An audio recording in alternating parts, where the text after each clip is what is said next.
What are you doing there, boss?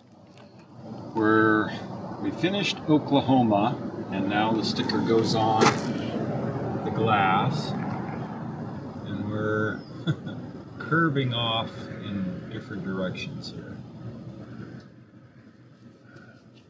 Following the lay of the land, just like Route 66. What are we doing, boss? We are putting our patch on the roof because we are done with Oklahoma. Yahoo! On to Texas. 4 states done.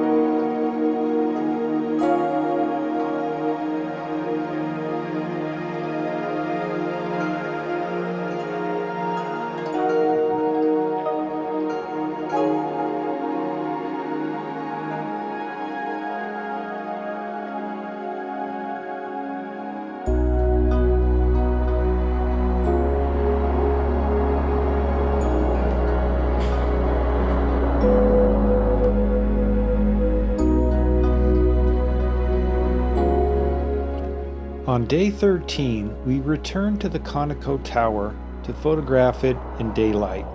It's cloudy, which dulls the colors.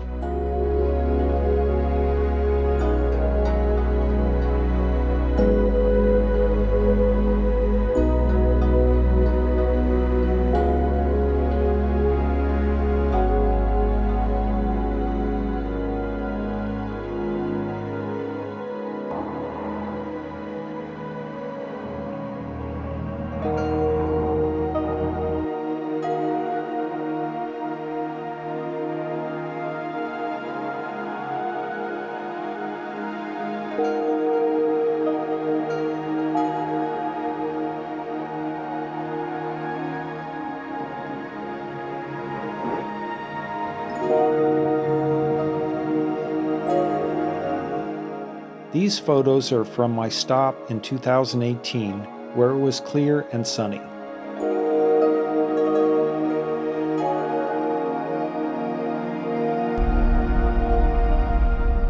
We detour off Route 66 south toward downtown Shamrock.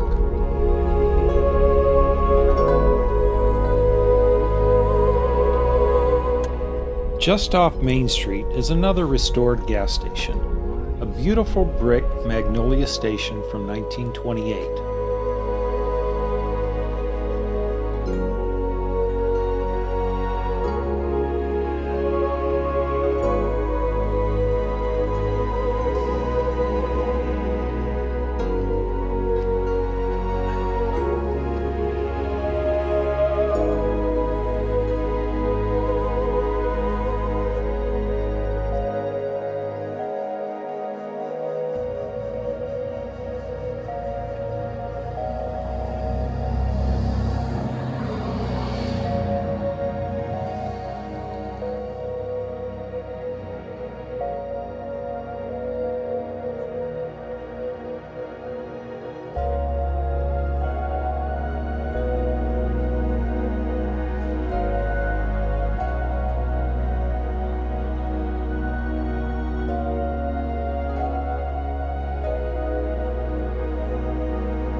Then we are back on the route, driving beside Interstate 40.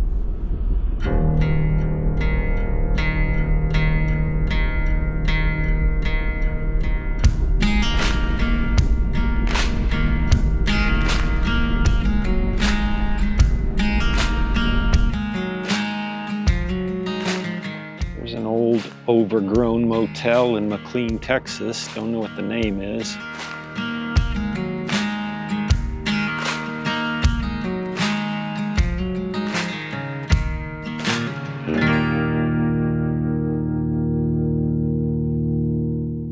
In McLean, Texas, we stop at the fascinating Devil's Rope Museum. This place is the definitive museum about barbed wire.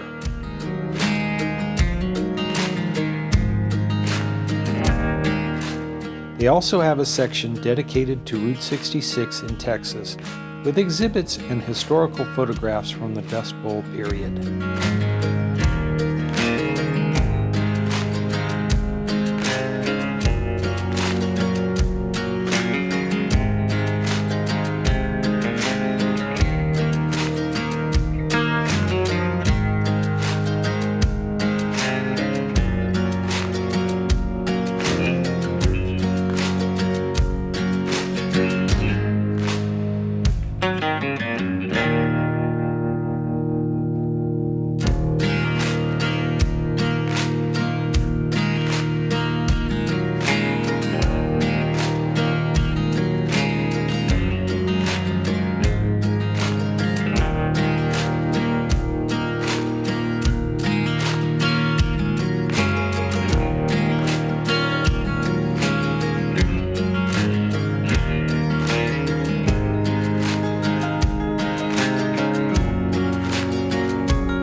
The majority of the museum is a tribute to barbed wire.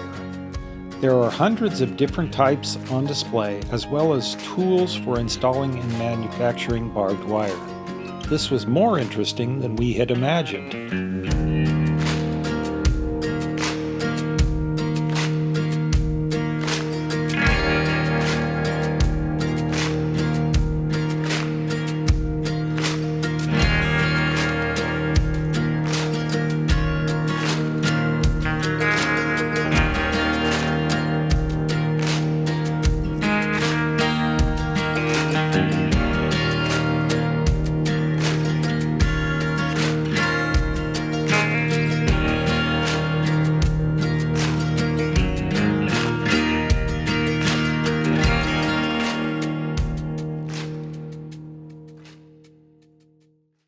McLean also has a tiny restored Phillips 66 station and a vintage motel. The station was built in 1928 and was the first Phillips station in Texas. It closed in 1977. Allen Reed, Texas has an abandoned Texaco station, the 66 Service Station. Built in 1930 by Bradley Kaiser in a unique style and closed in 1982.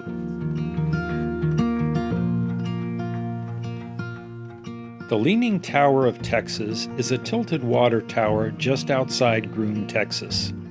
Ralph Britton installed it that way in 1980 as a marketing gimmick to attract Route 66 travelers to his truck stop.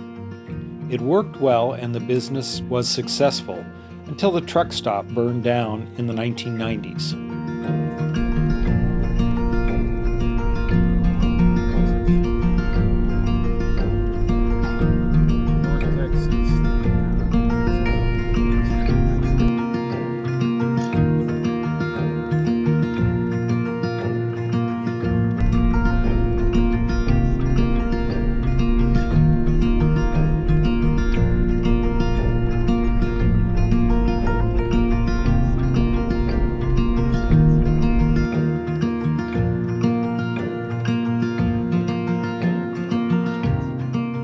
Another business with a marketing gimmick is the Big Texan Steak Ranch and Motel in Amarillo, Texas.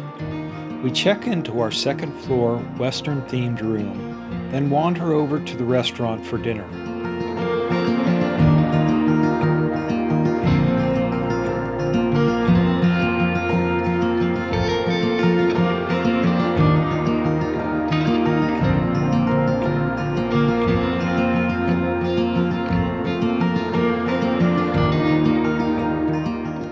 The Big Texan is the home of the free 72-ounce steak.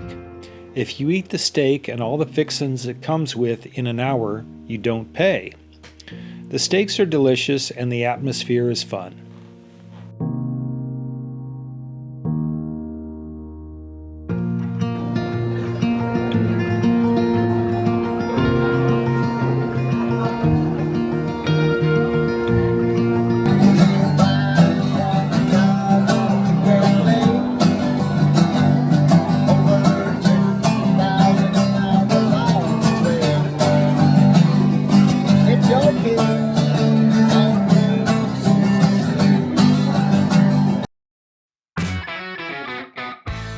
Big Texan was opened by Bob Lee in 1960 on Route 66.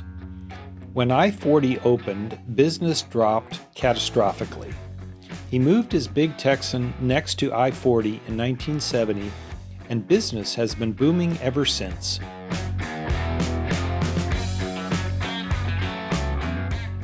Another marketing gimmick by the Big Texan is this Slug Bug Ranch. This was originally between Amarillo and Groom, but the Big Texan bought it and moved it here to Amarillo. It features VW bugs and limousines buried in the ground. Painting is encouraged.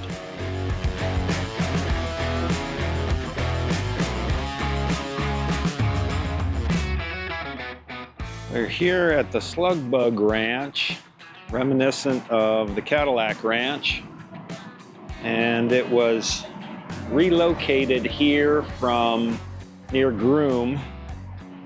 It looks like it's been added to as well.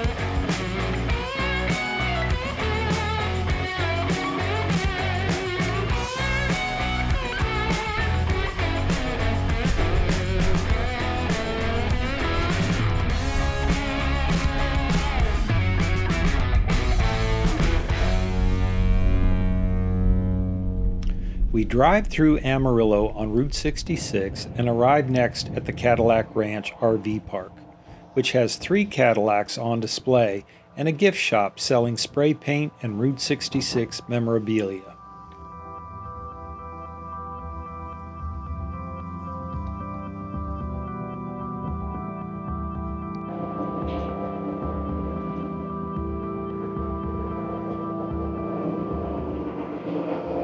Willie.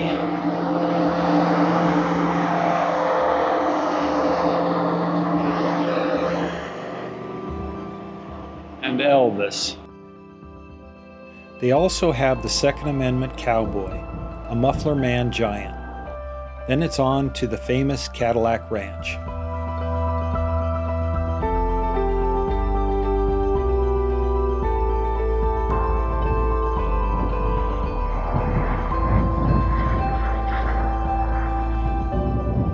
These 10 caddies were buried nose down in the field in 1974 as a public art installation.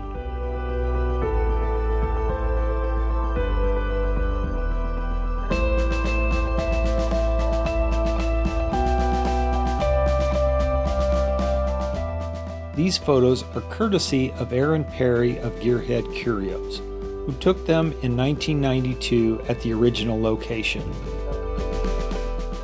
In 1997, the installation was moved from its original wheat field to this cornfield and pasture 2 miles west, to move it away from the growing city. I first saw it in 2017.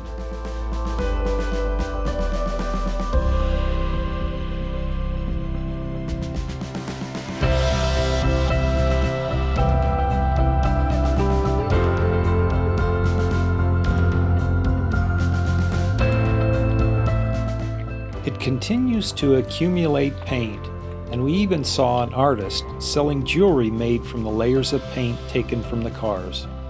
I am not a fan of the painting, but it appears from some of the old photos I have seen that the graffiti goes nearly back to the beginning.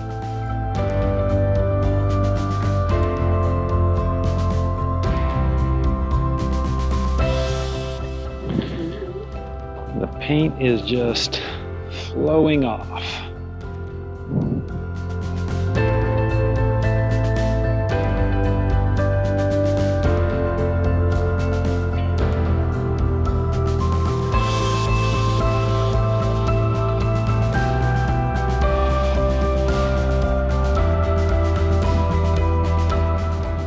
In In Vega, Texas, we stop at the restored Magnolia gas station.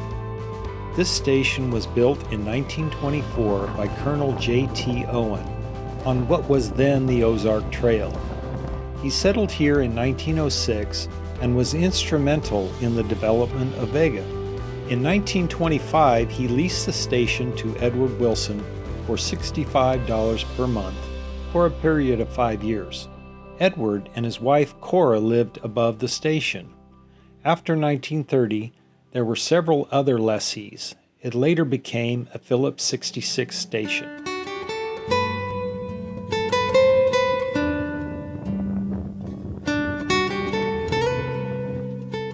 Across the street is the world's largest branding iron, made by Greg Kahn in 2018.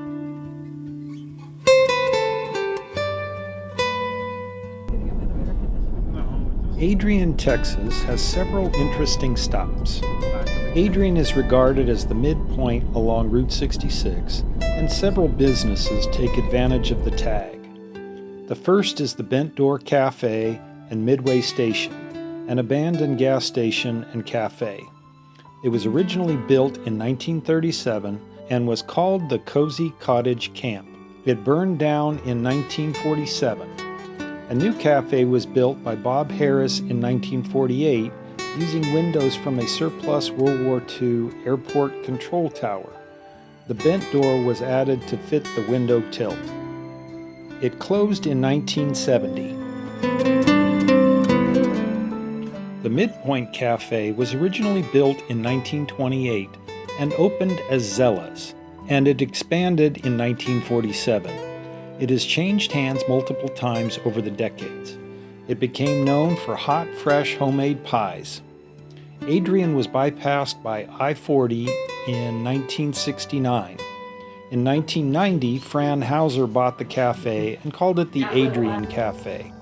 In 1995, she changed the name to Midpoint Cafe to take advantage of its position at the midpoint of the route. We stop here to take in the experience and to enjoy lunch at a small-town cafe.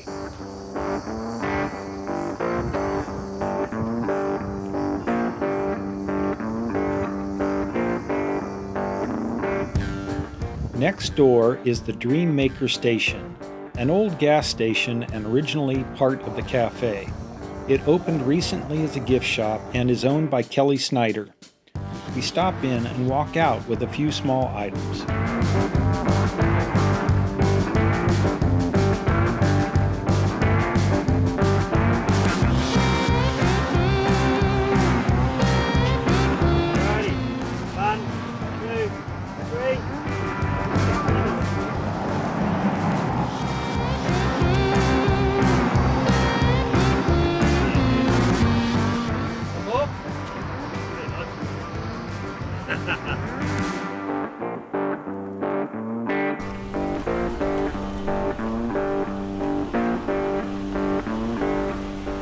We continue on Route 66, the north frontage road for I-40, for a few more miles. Then we have to get on I-40 as the old roads don't go through. The last exit before the New Mexico state line is exit 0.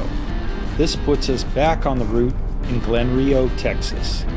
The town, founded in 1903 as a railroad town, was originally on both sides of the border.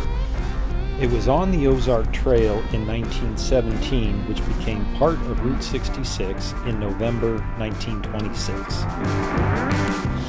The road was widened in the 1950s, and the Texaco station was built in 1950.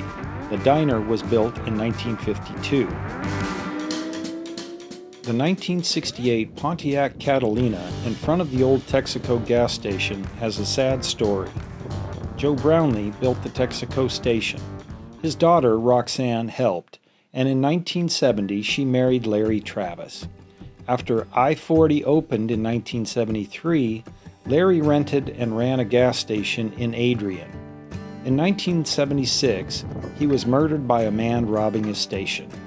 Roxanne still lives in the house behind, and the Pontiac stands as a reminder of her husband. Please do not trespass.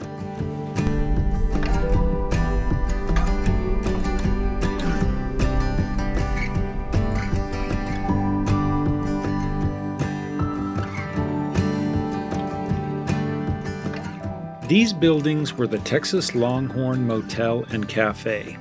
They were built in the early 1950s.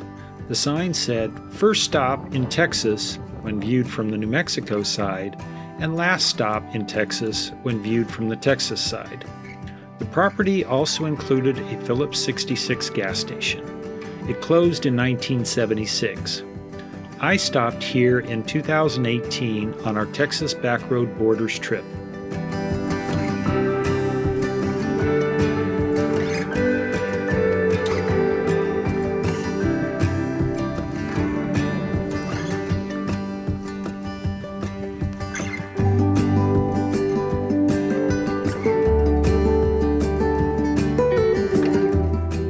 This building was on the New Mexico side of the borderline and was likely a cafe.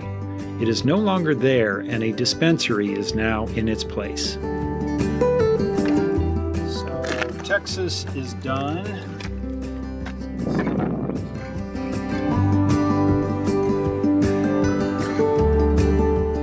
Sort of straight.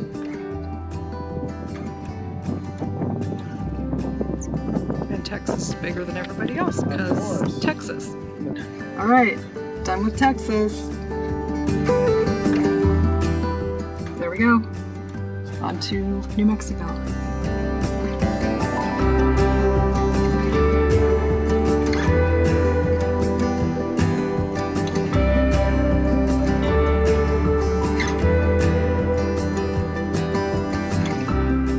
After crossing into New Mexico, the pavement ends, but the road is still good.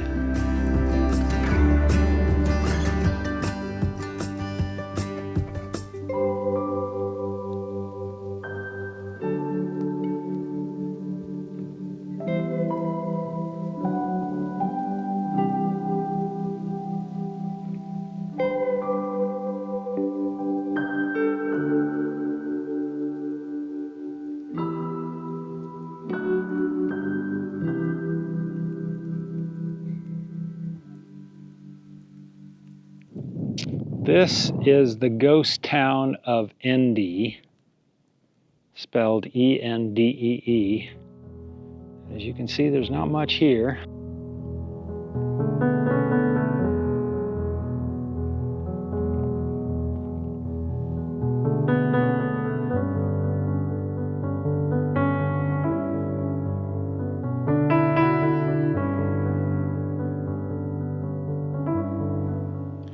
These bridges cross San Juan Creek and Trujillo Creek. The San Juan Creek Bridge is drivable and the Trujillo Creek is not, so there is a bypass through the creek.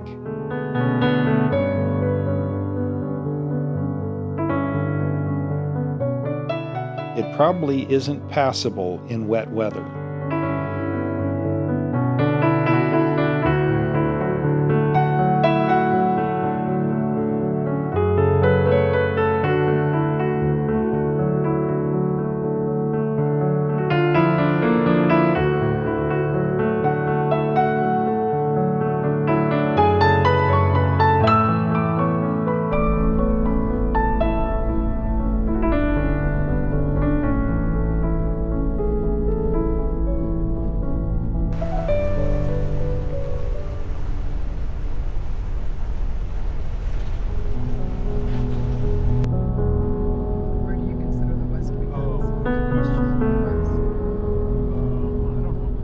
There is not much to see in San Juan, New Mexico.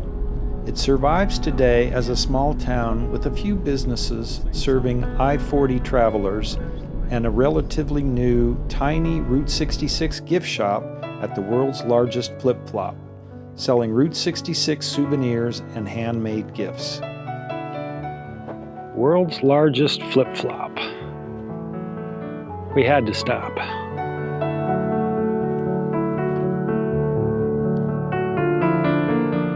You should stop and check it out.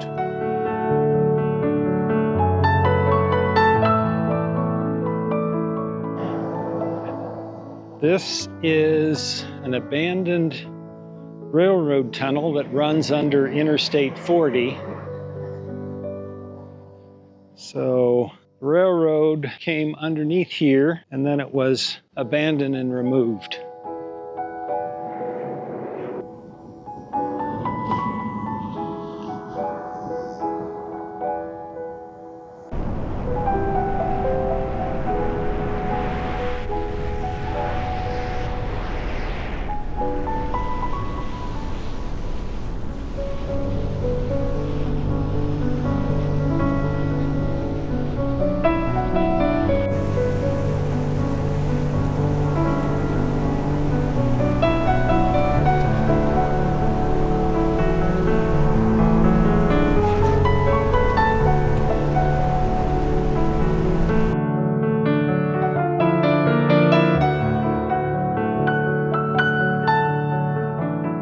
We arrive in Tucumcari, New Mexico in the afternoon.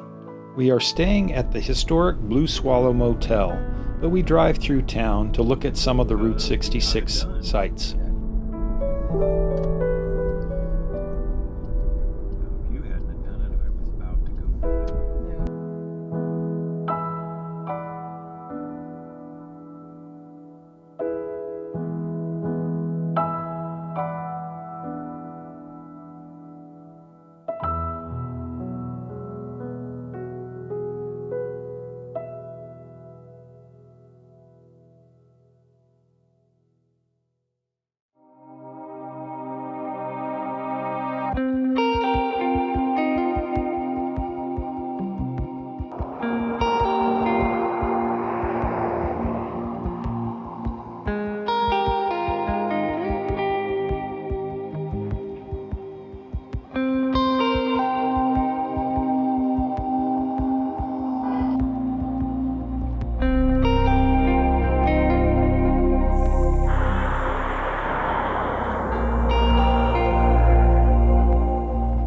Reproduced murals of billboards.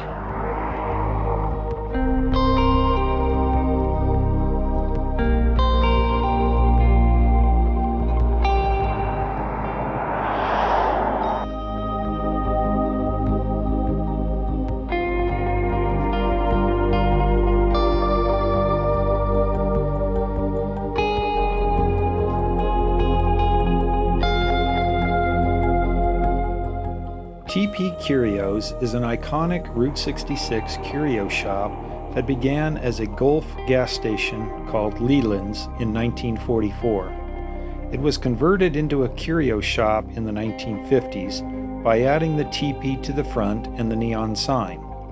It's a fun stop with a diverse selection of souvenir items, including Route 66 memorabilia, Native American crafts, t-shirts, and other unique items. This small bronze plaque is set in the concrete of the entryway. Who knows how long it has been there?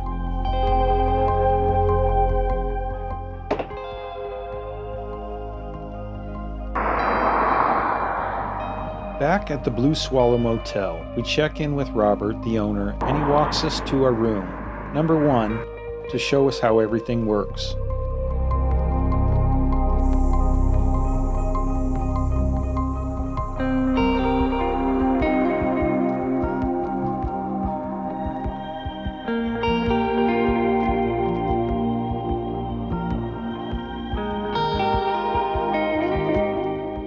Our room doesn't come with a garage, but we have front row seats for the evening gathering of guests to watch the sunset and the neon come on. We enjoy meeting the other guests and hanging out outside as the daylight fades and the neon globe becomes the main light source.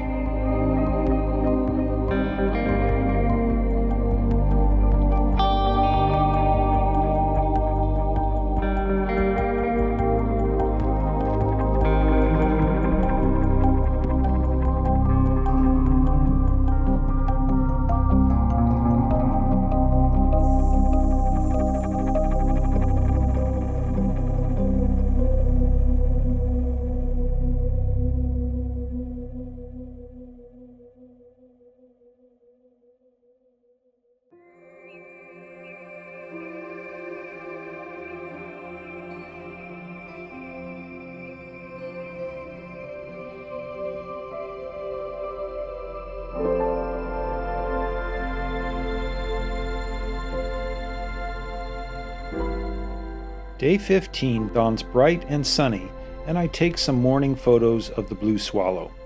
I had passed through Tucumcari in 2017 and had taken photos of the motel back then. It's interesting to see the changes in only 8 years. The motel exterior was completely restored and repainted recently, and it's nice to see it looking so fresh.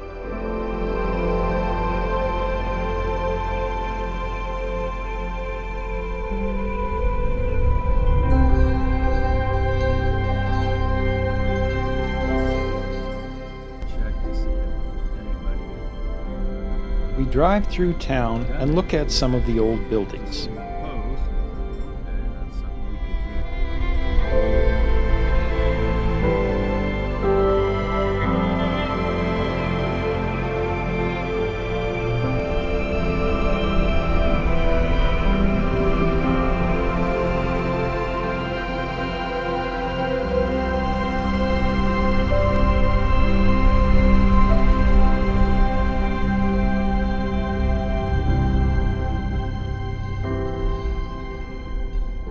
At the west end of town, we stop at the site of the Paradise Motel and Cafe.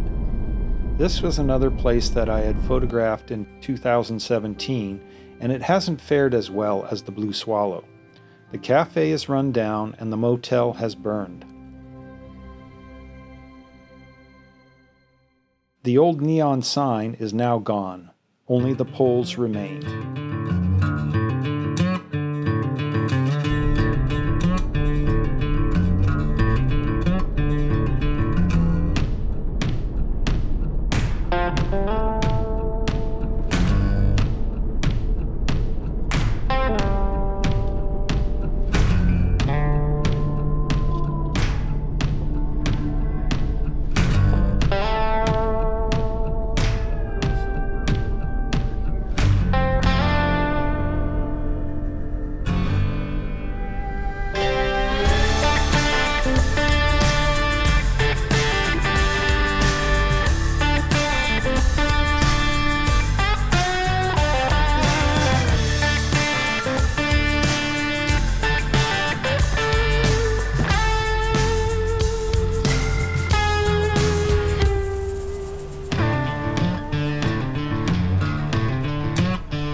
In Cuervo, New Mexico, many of the old buildings are abandoned, but some are not.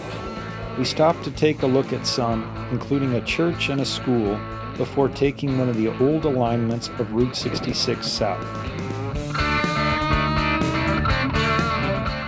Maybe an old school in Cuervo.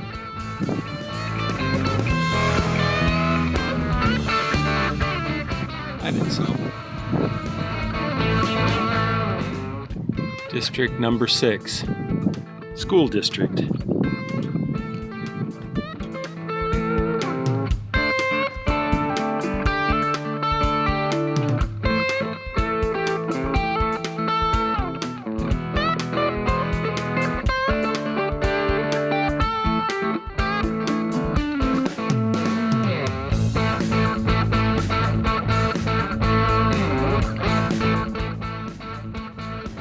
Ghost town of Cuervo.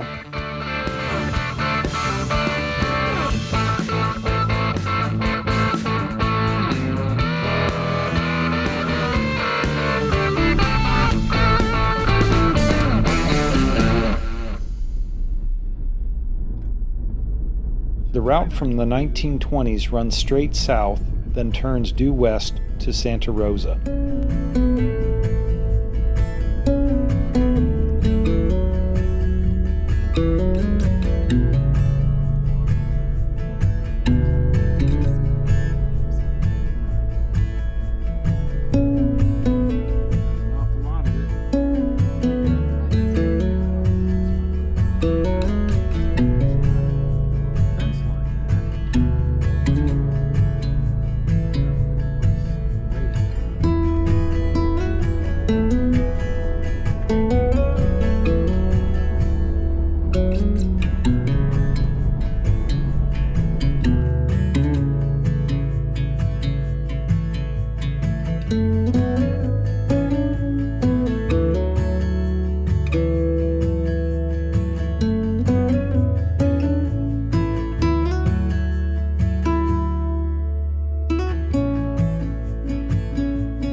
Santa Rosa, New Mexico has a number of old motels and gas stations to see, and even has an old truck stop.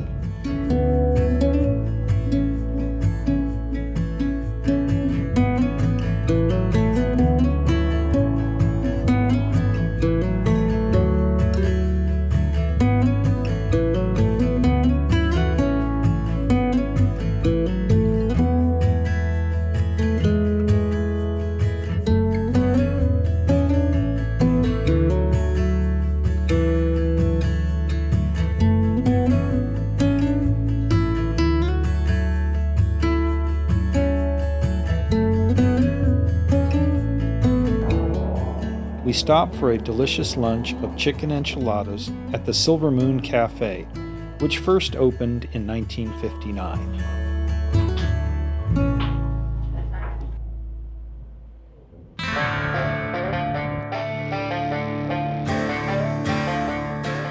Then we stop at the Blue Hole, a circular spring-fed pool used as a swimming hole and scuba diving pool. The water is always 61 degrees, and the spring flow is constant at 3,000 gallons per minute. It's over 80 feet deep and was formed from a collapsed cave. It's a popular spot in the summertime.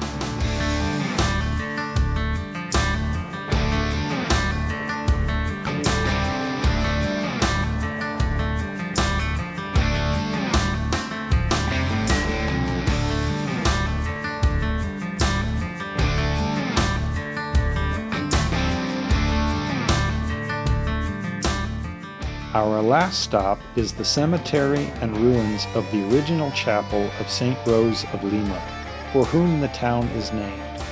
The chapel was built in the 1860s and was replaced with a larger church nearby in 1907.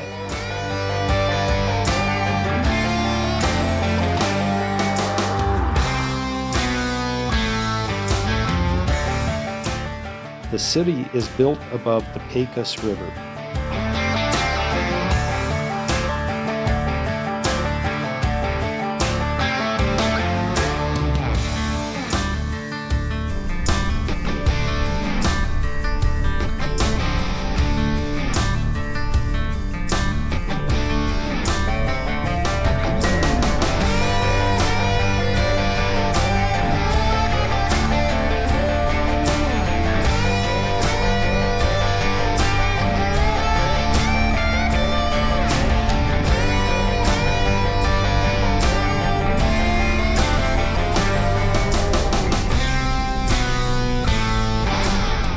From Santa Rosa, Route 66 is all on Interstate 40 to Moriarty, New Mexico, our stop for the night.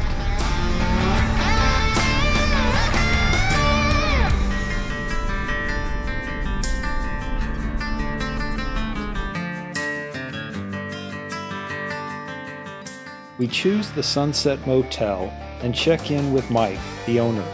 He is a gracious host, and we spend quite some time speaking with him about his family history and the origins of the motel. Our family homestead is south of here, about 18 miles, in a little town called Willard, New Mexico, in 1906. Right? So dryland farming dried up, depression shows up. So they wind up barely making a living on their dryland farm. Beans is what happens here. So they came up here, war breaks out, and they built this shoddy little motel on the other end of town. Dad comes back from the war, B-17 pilot. His mother's running that terribly built little roadside motel. And he helps her try to keep it going. My mom was an air traffic controller. They were from Central Texas. And there was a U.S. Airways landing strip and what's called the VOR. Dad comes back from the war, handsome guy, likes attractive, smart, intelligent women, loves airplanes. So he would hang out there, and whoever's off duty, he and the other guys around here, whatever ladies were off duty, they'd go roller skating, go to a movie or something. Dad and Mom got married, and the day they married, she resigned her position as air traffic controller, and he took it. He worked the midnight to 8 shift, so he was off at 8 o'clock in the morning. And when my brother was 7, I was 5, Dad comes in and says, boys, we're going to build a motel. So we started the Sunset Motel. He'd get off work at 8 o'clock, take a nap for a couple of hours, and then get up and start laying brick. So the foundations, first thing he did, and one of the reasons we exist as a motel, as he said, boys, we're going to dig a trench. And so he gave us a pick and shovel, never had one of those before, and we started digging a trench. So we'd get home from school at 4, start digging a trench, working on the trench. He'd get in at midnight, check our work out. So we dug a trench 6 foot deep, concrete floor, pumice block walls, laid the 2x6s on top, then poured the foundation, all mixed in a hand mixer out here. Built the block walls, jigged every rafter, ran all the conduit, ran all the plumbing. And we kept that trench in there, and it goes underneath every bathroom in the house, and all the plumbing goes down there. So we built a motel, opened in 1959, finished construction in 1969, which is the year I graduated from high school. So I went off to college. Dad died of cancer in 72. My mom was here running the motel. We put it on the market. We didn't get a nibble for 3 years. And my banker here in town calls me and said, you have a responsibility. Your mother's running that motel by herself, and there's no buyers. And I said, yeah, if we accept the last offer we got, she'd have to go back to work. Right? They offered $89,000. The plan is, we're out of kids. Let's go back there and restore the motel, take over from managers, and spend 2 or 3 years, and let's repaint and replumb, new ceilings, redo the rooms, and just go through it. And that was 11 years ago. And it's interesting because the 3 years passed, and I asked my wife, I went to California, found his house, Sausalito, and said, "Are you ready?" And it's interesting. She said, "I'm home." So what my wife was saying when she said, "I'm home," is she's saying, I have purpose. These are my family, these kids, right? These housekeepers.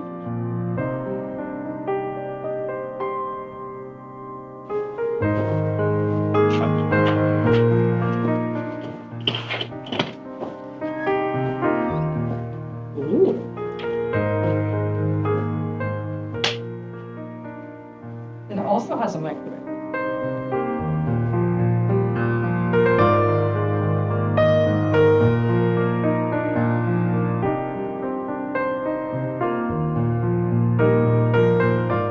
Next door to the Sunset is an original Whiting Brothers service station, the last one to be still in operation.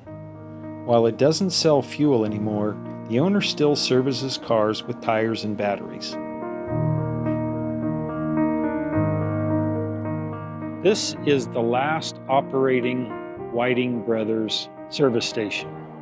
They don't sell fuel anymore, but they are still open for business. Looks like selling batteries. And they recently had the signs restored, and sometimes they light them up, but they're not lit tonight.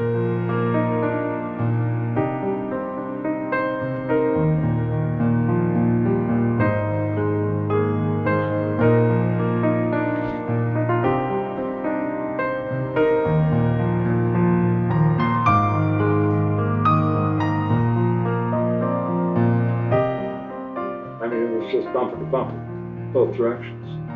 And you knew that you, in Moriarty here, you knew that you could only go through town as fast as Thelma Williams was driving to the post office. So when she got on the highway, right, whatever speed she's driving in is the speed you're going. She's about 4 or 5 miles an hour.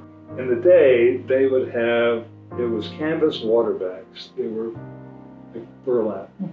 You're too young to know that, but it was burlap sacks. And they'd fill them with water and they'd bleed water, so it was evaporative cooling, right? And you would hang them in front of the car. So they were on the car, and the radiator would be in front of that, so as you drove, it evaporated, cool off. So you could stop and get a drink of water, right? And it would be cool. I mean, it was surprisingly cool. And so my brother and I, so our day job in the summertime when we were out of school, we were not building the motel. My dad said, "All right, boys, go play for a couple of hours." We worked. We built this motel. I mean, we built this motel. And my brother was the salesperson, and I was the guy that filled them. He'd go up and say, 50 cents will fill up your canvas. And the guy, that's highway robbery. That's what we're used to on Highway 66. 50 cents, no complaints. And we'd fill up their water bags with water, right? Because we'd go car to car. It's, we could walk along because they're going so dang slow. Yeah, there's backed up traffic. Thelma's going to the post office. So the entrepreneurs here going around selling things to people. The gas station next door, Whiting Brothers, the cars would be backed up. He was selling 2,000 gallons of gas a day. Wow. Right, 24 hours. Fill them up, wash the windshield, check their oil. That's what you did. It was a fun time. It was an interesting time. And the thought was, my dad was scared to death. He spent all this time building this motel. The town's going to be bypassed, right? Yeah. So now what happens, right? Like everybody else on Route 66. It's like, did I just build this thing, spend my life doing it? And we were bypassed. And we bypassed in '69. And so we scrambled and went out and put up billboards. Join us next time as we cross western New Mexico and eastern Arizona to Flagstaff.